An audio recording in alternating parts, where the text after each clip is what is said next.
일상 속 법 이야기 알 법한 법.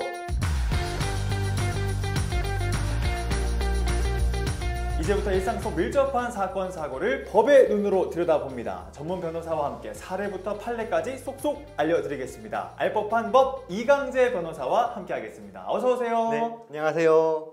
네, 생활 속 법 궁금증을 시원하게 풀어드릴 이강재 변호사입니다. 반갑습니다. 네. 알 법한 법, 오늘은 또 어떤 일상 속 법 이야기인가요? 네, 오늘은 대화 녹음, 합법과 불법의 그 경계에 대한 이야기를 나눠보겠습니다. 이렇게 살다 보면은 정말 다양한 상황들이 있는데 억울한 상황도 있고 또 증거를 남겨야 할 것 같은 상황들이 있잖아요. 근데 이럴 때 내가 이거 녹음해도 되나? 라는 고민이 드는 순간이 있거든요. 상대도 모르게 녹음하는 거 이거 괜찮을까요?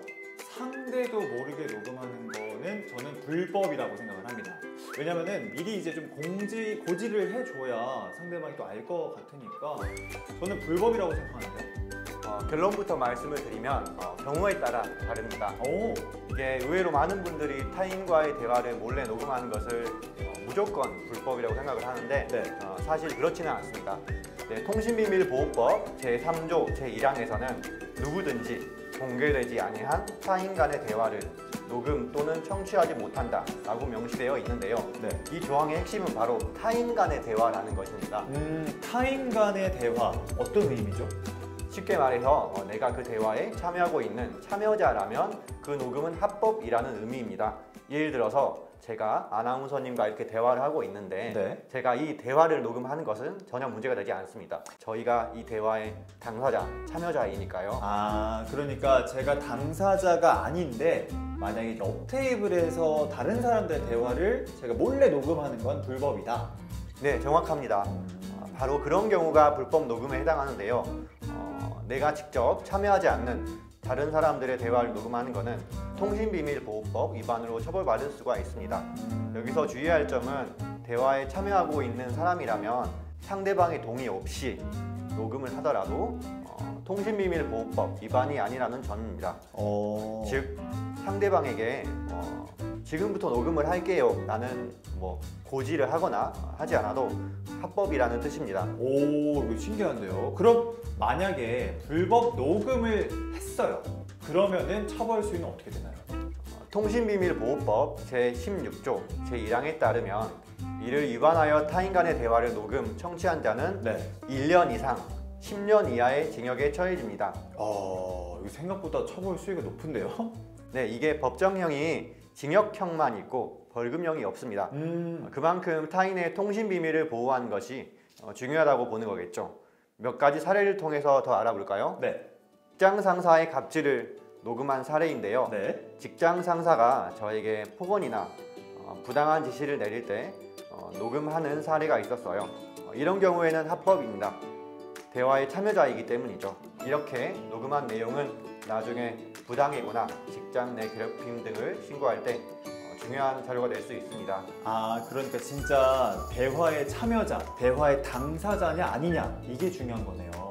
네, 맞습니다. 다른 사례도 소개해드리겠습니다. 네.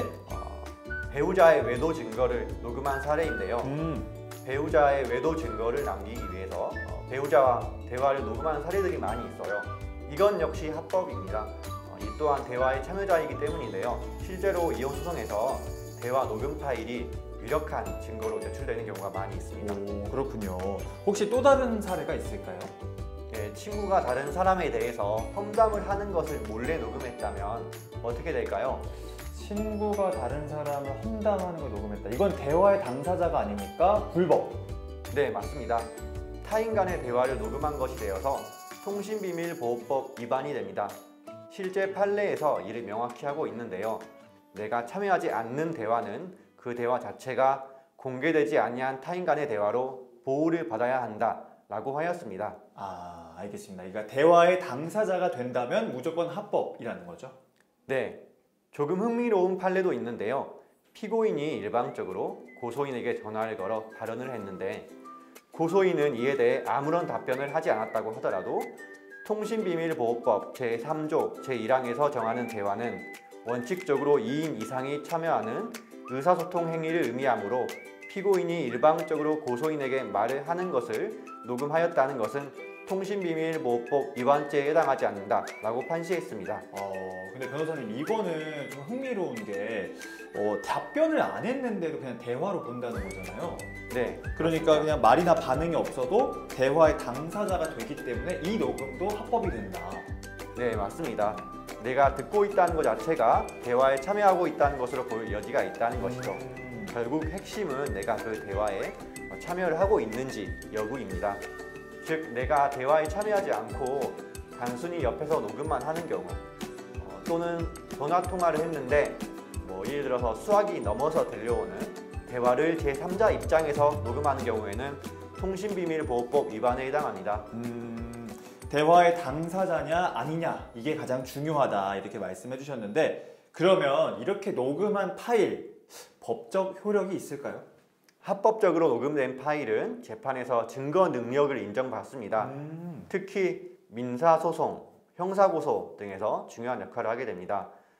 실제로 소송을 하다 보면 법원에서 녹취록을 제출하라는 경우가 많이 있습니다. 네네. 반대로 통신비밀보호법을 위반해서 불법적으로 녹음된 것은 원칙적으로 증거 능력이 인정되지 않고 재판에서 증거로도 사용할 수 없게 됩니다. 그래도 그럼에도 주의해야 할 점이 좀 있을 것 같아요. 아무리 합법적으로 녹음한 것이라도 네. 그 내용을 함부로 유포하거나 또는 변경, 왜곡해서 사용하면 안 됩니다. 명예훼손이나 사생활 침해, 또 다른 법적 분쟁에 휘말릴 수가 있습니다. 그래서 녹음 파일은 오직 증거로만 사용하고 필요한 경우에 최소한 범위 내에서만 공유를 해야 합니다. 오늘은 나도 모르게 녹음을 했는데 괜찮을까? 라는 주제로 이야기 나눠봤는데요. 대화 녹음의 합법과 불법의 경계를 잘 설명해 주셨습니다. 마지막으로 변호사님, 시청자분들께 당부하고 싶은 이야기가 있다면요? 네, 대화 녹음은 상황에 따라서 유용한 증거가 될 수 있습니다. 다만 통신비밀보호법을 위반을 하면 큰 처벌을 받을 수 있다는 점을 꼭 기억하셔야 합니다. 내가 대화의 참여자인 경우에는 합법이지만 타인 간의 대화를 몰래 녹음하는 것은 불법이라는 점 다시 한번 강조를 드립니다. 혹시 녹음 관련해서 고민이 있거나 궁금하신 점이 있으면 전문가와 상담하는 것이 가장 현명한 방법입니다. 네, 알겠습니다. 대화 녹음에 대한 궁금증이 시원하게 해결되셨길 바라며, 모담 알지, 모르면 당하고 알면 지킨다, 알면 도움되는 법 함께 할까요? 네. 알법한 법! 다음 시간에 만나요. 안녕.